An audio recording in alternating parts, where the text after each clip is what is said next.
Welcome, everybody. My name is Gerhard Schwartner, and we have a special guest, Dayna Williams. She is going to be the MC at the CRO Summit in Las Vegas. Welcome, Dayna.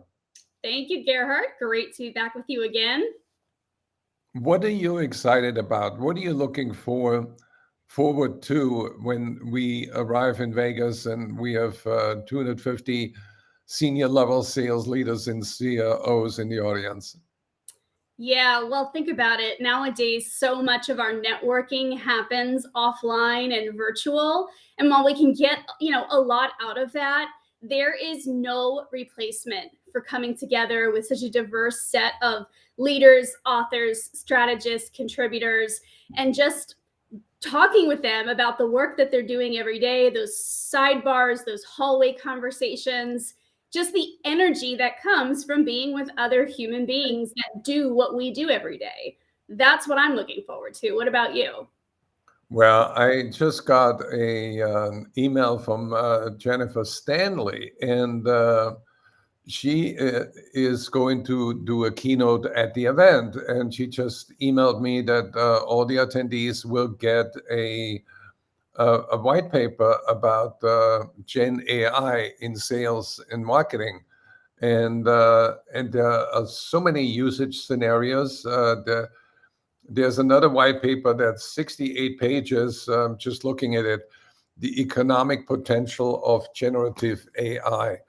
And that's why we are having the conference. We want to share with C-suite leaders how AI will accelerate and innovate revenue generation uh, in 2024 and years to come.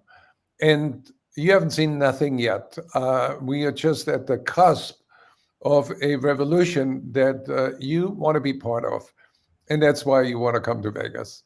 Yeah. And so, it's so funny that you said that because, again, that is such a big topic. There's a ton of curiosity around it. And if you're anything like me, I spent a lot of time bookmarking articles, storing white papers with the best intention that I'm going to get back to it when I have time, right? We all want to get back to studying these things when we have time. In the meantime, the technology is changing so quickly, and the trial and error that other sales leaders are experiencing as a result of bringing in some of these early draft solutions, so to speak. When do you ever get a chance to immerse yourself and walk away more conversationally intelligent about a topic like generative AI Yeah. than to Yeah. come to Las Vegas?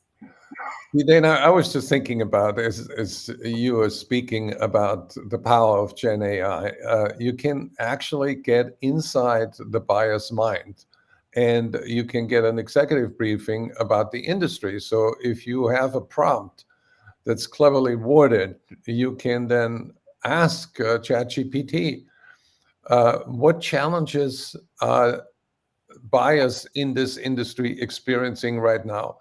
What is the industry background? What are the top three headwinds, economic headwinds that those companies are facing?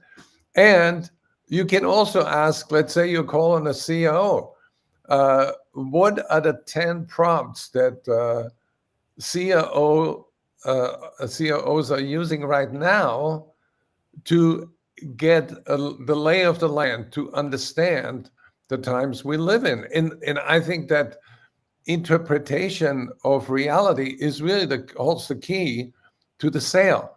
Because if you don't interpret reality objectively and based on data and research, then you're just playing office. You're not doing business. Yeah, I agree. And here's the thing, right? The promise of AI is personalization and delivering the right prompts and, to the right prospective customer at the right time.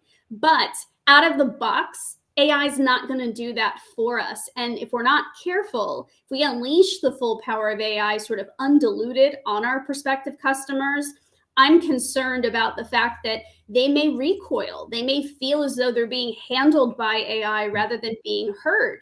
And I Right. wrote about this recently. I think as a CRO, as a leader who wants to bring in AI, And Las Vegas is the perfect time to really think about this, right? Because you're going to have access to so many Yeah. people who are doing this. But we want to engineer the right art and the right science so that AI is producing an excellent customer experience, not accidentally offending our customers. Absolutely. And that's exactly what Peter Ostro, analyst from Forrester, is going to talk about. He talks about how AI is going to impact revenue enablement. So this is a more granular perspective for sales and revenue enablement leaders. And by the way, we do have an amazing experience on day one where we celebrate the winners of the Revenue Enablement Awards. And I've read the award applications. We got dozens and dozens of applications, and I can also already see the judges haven't done their final work yet. Yeah. But those entries are amazing.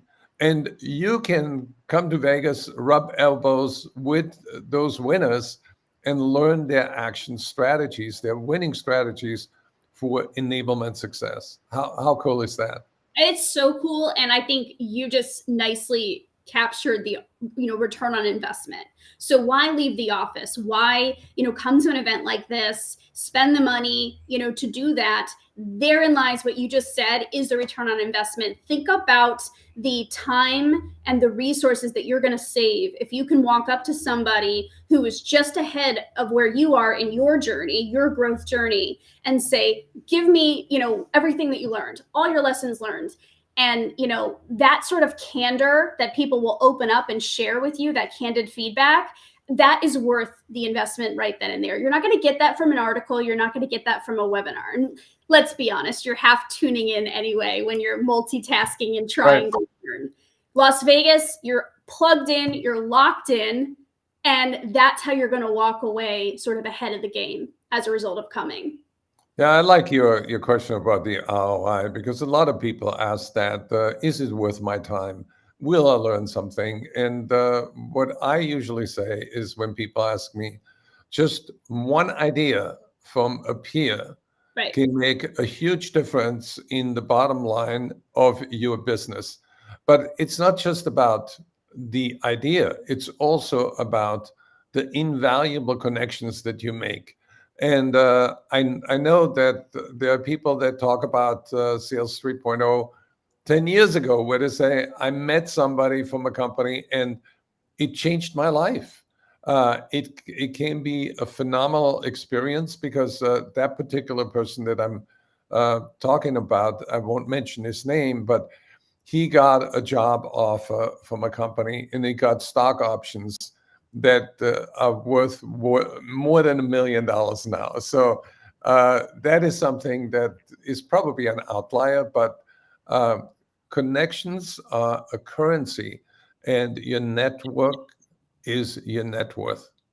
And you have to maintain it, right? I mean, networks only stay as fresh as your willingness to, again, get in a room with people, be vulnerable, extract insights, from those around you. Networking needs the constant refreshment of that in-person time investment. And I think, look, there's a lot of options throughout the year for sales leaders and contributors to attend, but I like this program in particular because of the diversity of voices in the room. I think that is so important, because I don't know about you, Gerhard, but I have had people really surprise me. I think I'm going to an event to hear one or two specific people, and then there's somebody that comes on stage that I've never heard or seen before, and they blow me away. And that's kind of unexpected fun at an event like this. Well, my friend John Guyton, he was a collegiate football player, and he's a very, very impressive athlete, but he's also very astute and very creative when it comes to business. And he has become a keynote speaker, and he is going to talk about the power of trust in an uncertain economy. Because what is the normal reaction when there's fear about the economic situation, fear about potential war, fear about an election gone wrong? And the underlying fear actually spills over in a sales conversation. It comes out, and since a lot more people are more suspicious, we need to learn how to establish trust and rapport in Yes. this uncertain environment so that people can feel comfortable dealing with us. And you mentioned the operative word earlier, which is vulnerability. I Mhm. think that trust requires us to be vulnerable and not claim that we know it all. We don't. And that's why we have the conference, because we are literally co-creating the future of the profession of selling. That's right. The other thing is, when you and I chatted with John a week ago, he has a really strong point of view of the role of trust as we go forward with AI. And I'm really looking forward to hearing that, because, as I said to you before, I think if we unleash AI undiluted on our customers without really architecting Right. the customer experience, I'm concerned for what that's going to look like. So I'm excited to hear his remarks on that intersection between trust and AI. Yeah, it's all about the tension between technology and humanity. And technology tends to put us in a position where we say next, next, next, next, Yes. and we live in a constant fog. Whereas humanity, when you focus on people, you want to focus on the now. What is important here and now? Mhm. And be totally focused on what the customer is saying, so you completely understand the customer. And that's why I also advise anybody in business to be better at listening than at talking. A lot of people take speaking courses, but not many people take listening courses. And the objective for me, my advice to you, is that if you allow your customer to express himself or herself fully, frankly, and freely, you're going to have a wonderful conversation, a productive conversation that ultimately leads to business. But if you step on other people's thoughts and begin to distort and divert the conversation and hijack it, then you're going to lose. Yeah, I like that. You've just articulated the 3 F's model of active listening. Right. Good stuff. Right. Yeah, I think the idea is a lot of salespeople will pay lip service to the idea of listening. Right. It's really treated as a means to an end. Like, I'm just waiting for the other person to stop talking so that I can jump in. Yeah. When actually, I think listening and gathering that information is the point of the exercise. It's not just about IQ, it's also about ear cue. Oh, there it is. Look at you. Dropping the knowledge on today's live. I like it. Yeah. But listen, I Well, think it's kinds of pivot points that we can make. I think the path to growing revenue isn't revolutionary. I think it's about recalibration and making smart adjustments. And I think you reduce the risk around that by talking to other people who, again, are a couple of paces ahead of you on the same journey. And there's no better place to do that than here in Las Vegas at Sales 3.0. so I invite you to use that QR code that is over here, and you're going to get a very substantial discount if you sign up this week.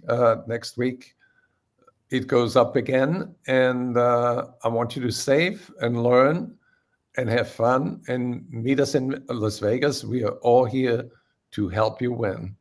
That's right. We can't wait to see you there. Thank you, Dayna. Thank you, Gerhard. Awesome job. Good.